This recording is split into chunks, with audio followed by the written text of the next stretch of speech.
Hello, I'm Mark Gelfo, and welcome to the first in our greenWORKs series entitled Buildings Use a Lot of Energy and Water, Reducing Demand.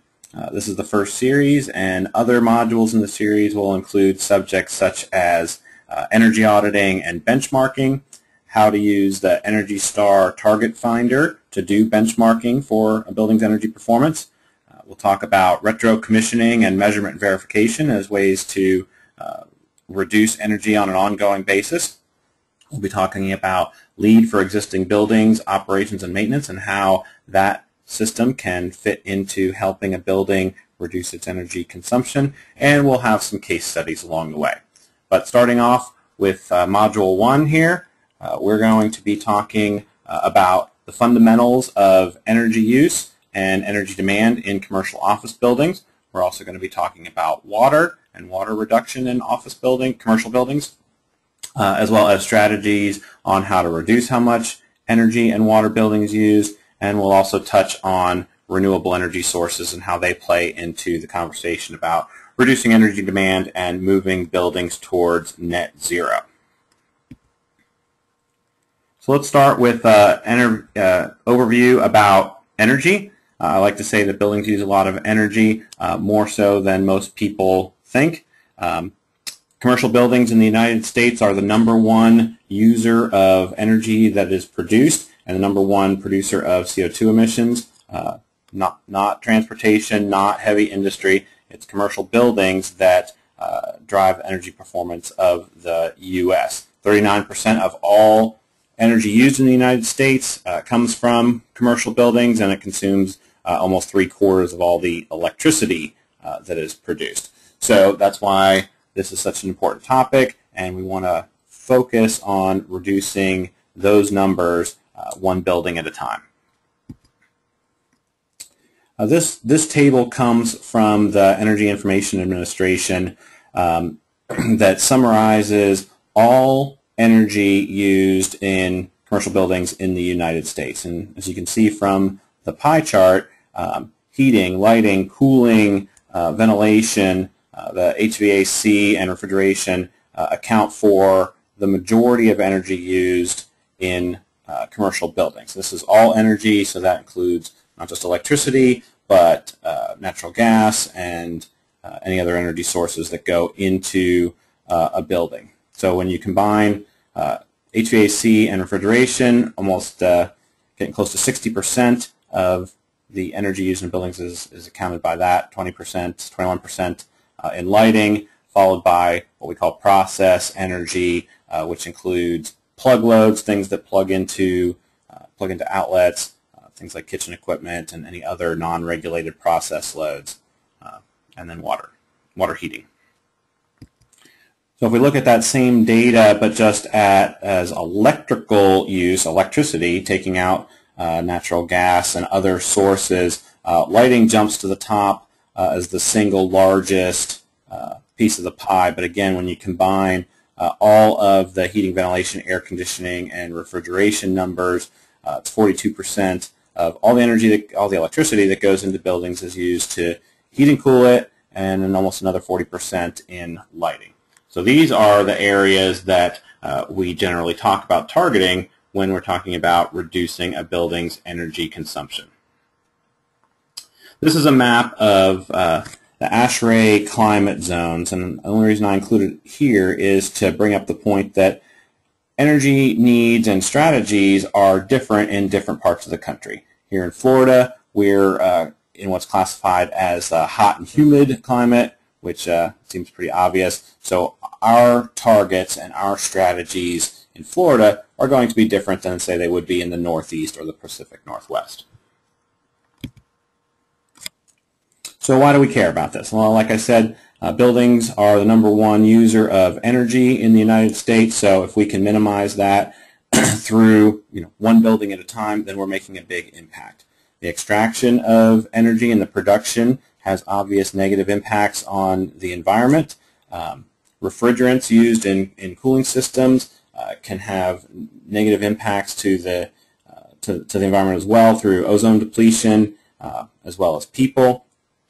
And it costs a lot of money. We spend a lot of operating dollars in buildings on energy, on electricity, on water, and everybody wants to save money. So throughout this series, we're going to be talking about those types of strategies and things like, do you know what your building's energy use intensity is, EUI? Because the first step in trying to reduce energy consumption is knowing how much energy you use and where you use it. That also is where Energy Star comes into play, which we'll talk about in later sessions. So from a design standpoint, when we're designing new buildings or renovations to buildings, it's very important that we establish energy goals for the project, to sit down with the owner and the people who are going to operate the building and decide what we want to target as far as energy goals, whether those be in a % reduction below code or below a baseline standard, or if we want to target a certain EUI, energy use intensity, in a kWh per square foot or kBTUs per square foot. But whatever the goal is, it's important to establish that so the entire design team, architects, engineers, even get the contractor involved, operations people, everybody can be working towards those goals from the very beginning. And then we can look at things like the size of the building, its massing and orientation of the building to take advantage of free energy sources like the sun for daylighting, or if we were trying to take advantage of heat gain, things that are very simple to do but require the entire design team to be bought in and strategize. Using energy modeling, building simulation modeling to model different options. What happens if we change the insulation to this type, or we change the building HVAC system to this type, or we reduce the lighting power density by this much, or we change the windows to this. We use energy modeling to track those different options, what the impact they're going to have on not just the energy performance of the building, but also on its operating cost. We want to use high-performance HVAC systems where we can. We want to maximize the efficiency of the envelope through good windows and insulation and roofing. We also want to not forget about the plug loads, the things that are plugged into the outlets in the building, because as we reduce the HVAC and the lighting consumption in buildings, then that piece, the plug load piece of that pie, becomes a little bit bigger and the next place to really target. But when the design's done and the construction's done, that's certainly not the end of the story for a building's energy performance. It's really just the beginning. The building can be designed and constructed to be the most efficient building in the world, but if it's not operated the way it's intended or operated efficiently, then we haven't made much of a difference. So in later sessions, we're going to be talking a lot more about existing buildings and energy auditing and retro commissioning, knowing how much energy your building should be using, tracking if it is or not, and then looking for opportunities to reduce its energy consumption. A lot of those get into the very simple things like we call low-hanging fruit, like simple envelope issues. If the building is not sealed properly, then our air conditioning or our heating is just leaking out into the neighborhood. Lighting controls and HVAC control strategies are some of the easiest things to tackle and the most common things we find when we go into an existing building and start really digging into how the building's operating from an energy auditing or retro commissioning standpoint. And again, measurement verification is one of the biggest things that we can do in existing buildings to minimize their energy impact. That's tracking how much energy the building is using and where it's using it so that we can target energy conservation measures. Information is power. Renewable energy is also part of the conversation. And when we talk about on-site renewable energy, we're talking about sources that produce energy on the site, things like photovoltaic and wind power and hydroelectric, geothermal, solar power, biomass, and a host of others, but those are the most common ones that we talk about. Producing renewable energy on your site can go a long way to minimizing the impact that the building has on the environment. So I always like to start with a clarification, description, and definition of solar or solar thermal versus photovoltaic or PV. A lot of times we tend to say solar to cover either one of these terms, when really what solar thermal means is when we take the sun's radiation energy and transfer that into heat, typically by heating a liquid, water of some sort, through a heat exchanger. So we're using sun's energy to heat water and to do something useful in the building, usually domestic water heating. Photovoltaic is where we take the sunlight and through the crystalline structure of the PV panels, the photovoltaic panels, that sunlight is converted into electricity, which is tied right into the building's electrical system. Maybe it's stored in batteries for future use. They're both very good strategies, but they are different. Solar thermal tends to have a quicker payback period and be a little less expensive on a first cost basis than photovoltaic, but there's only so much you can do with it, not too much beyond domestic hot water heating, whereas PV might have a little longer payback, although those are coming down, but we are offsetting the electricity use that's coming into our building. When we talk about net zero buildings, we're basically talking about buildings that produce as much or more energy, if we're talking about net zero energy building, than it consumes. So the building produces more energy than it's consuming. And that can be measured in a number of different ways. It doesn't just have to be electricity use. We can measure it in the total site energy, or by cost, or from the source, or in emissions. And it also doesn't mean that the building is not connected to the grid. You still have a connection from your local utility company most times, and then sometimes during the year you may actually be using energy from the utility company, but in other times of the year then you may be exporting more energy than you consume, and then the net effect over that year's time frame is that you're producing more than you're consuming. When we strategize about how to do net zero buildings, first we want to make the building as efficient as possible by reducing its demand, using efficient HVAC and lighting sources, daylighting, things we talked about a little bit earlier. And then after we've squeezed every possible watt and BTU out of the building, that's when we start applying our renewable energy sources. There's no reason to oversize the PV and solar systems or wind or whatever if you don't have to. If you can make the building use less energy in the first place, then we can buy less renewable energy and still get the same effect. Energy Star, we're going to be talking about Energy Star more in later sessions, but Energy Star is the database by the Department of Energy that helps us benchmark a building's performance. Basically, with inputting just a little bit of information, a little bit of data about the building, how big it is, what type of building it is, how many people use it, and where it is, the Energy Star database compares that building's actual energy consumption from your past 12 months of utility data, compares it to similar buildings in your area, and then benchmarks that score on a score of 1 to 100, 100 being the most efficient building that's in the database, and 0 or 1 being at the very far end. It's a great tool to get a feel for where your building compares to other buildings and what the potential might be for saving energy in your building if you compare it against an average building or an Energy Star building that has a score of 75. But we'll be talking about that in much more detail in future modules.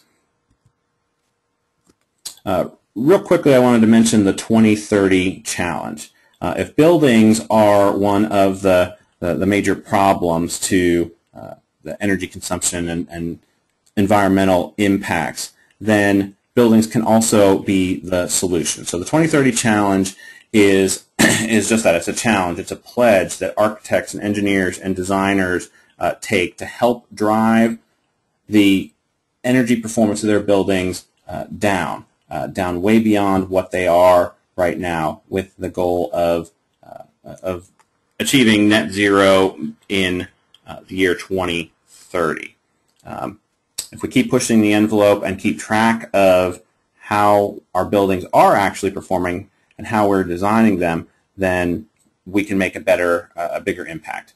So it's a stair-stepped type of goal.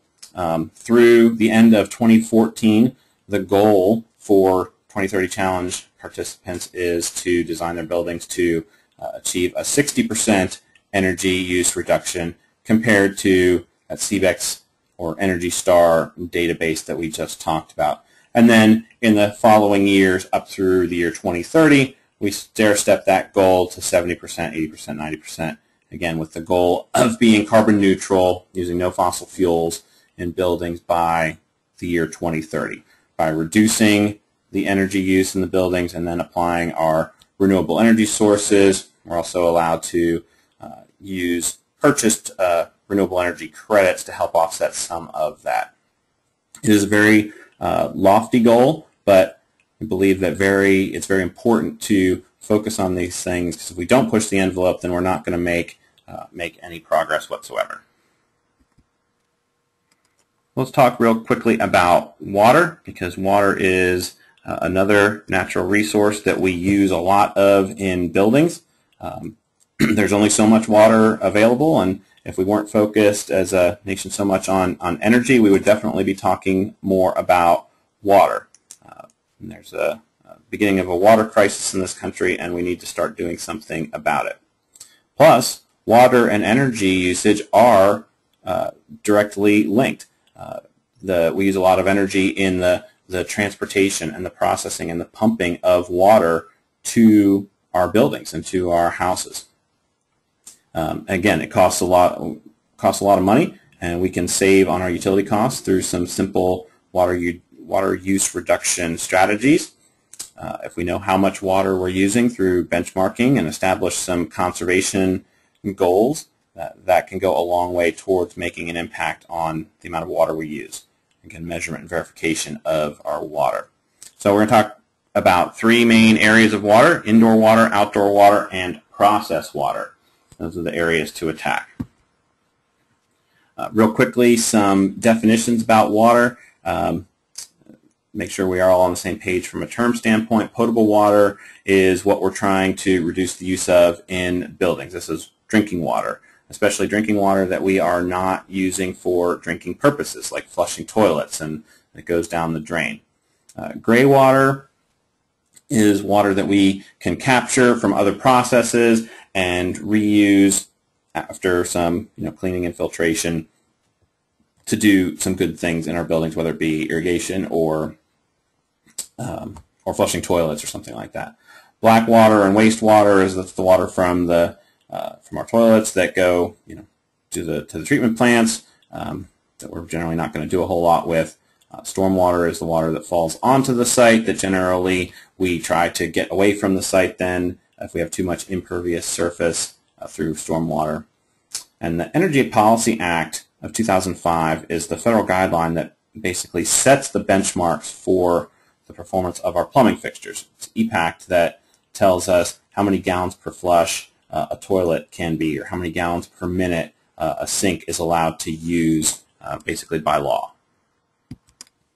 So with that, let's talk about indoor water use. This is water that we use in our bathrooms and plumbing fixtures for things like sinks and toilets and urinals and showers. And the strategy really is twofold. If we can reduce the flow that these fixtures use, so use low flow or efficient fixtures that, for instance, would use, instead of 1.6 gallons per flush for a standard toilet, then if we specify and install a low flow toilet that uses 1.28 or 1.1 or even 0.8 gallons per flush, we're saving a whole lot of water.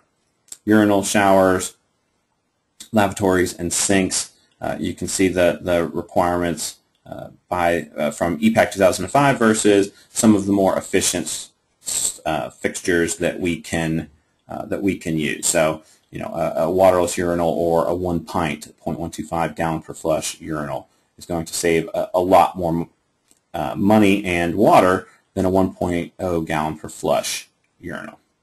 The other thing we can do is use non-potable sources of water, that captured gray water that's reused, or captured rainwater, for instance, to do things like sewage conveyance, flushing of toilets, things that we don't need to use drinking quality water for in our buildings. It's also a very good strategy to install meters and sub-meters on your different water processes in your building, not just the main water meter on the outside of your building, but how much water are we using either for these sources or in this wing of the building. The more sub-metering and the more you can drill down in your usage, the more of an impact you can potentially make. Knowledge is power. Outdoor water is simply the water we use for landscape irrigation. Again, there's a couple strategies that we can use to reduce the amount of water. We can put in local, native, adaptive plants that don't need to be watered at all, that survive and thrive on natural rainwater, the water that falls from the sky that's free. If we install the right plants, then we don't have to put in any irrigation at all. And where we do have to put in irrigation, we can reduce the amount either by putting in more efficient technologies, drip irrigation that's 90% efficient as opposed to spray fixtures that are 50 or 60 or 65% efficient, reduces the amount of the water that just gets evaporated. And we can use non-potable water sources for irrigation. Again, that gray water or captured rainwater that can be used and captured and then reused for our landscaping. And again, knowing how much water we're using through sub-meters on our irrigation system can help give us the information we need to know if we're spending more water than we need to outside of the building. And then lastly, processed water covers a number of topics that basically aren't covered by EPAC. So things like industrial processes for heating and cooling towers and boilers and chillers, clothes washers and kitchen equipment and dishwashers. In some medical applications, we have processed water that's used for cooling of equipment. So this is a major area that doesn't get talked about a lot of water usage in buildings that we need to be targeting. So we can, again, do some simple things like make sure that we don't have any once-through uses of water for cooling or for cooling processes. If we can use non-potable water for things like the boilers and chillers and cooling tower makeup, anything that doesn't need to have potable water, we can use alternate sources. Of course, we can always put in more efficient fixtures, especially when we get to kitchen equipment and clothes washers and dishwashers, more efficient appliances that just don't use as much water in the first place. And again, sounding like a broken record, installing sub-meters on our different processes so that we know how much water we're using in each one, and we can target those for reduction. So that in a nutshell is our overview of buildings use a lot of energy and water. I hope you got some strategies on how to reduce the energy usage and water usage in your buildings. Join us for the next session, which is titled Finding the Skeletons, focusing on energy auditing and benchmarking. Thank you.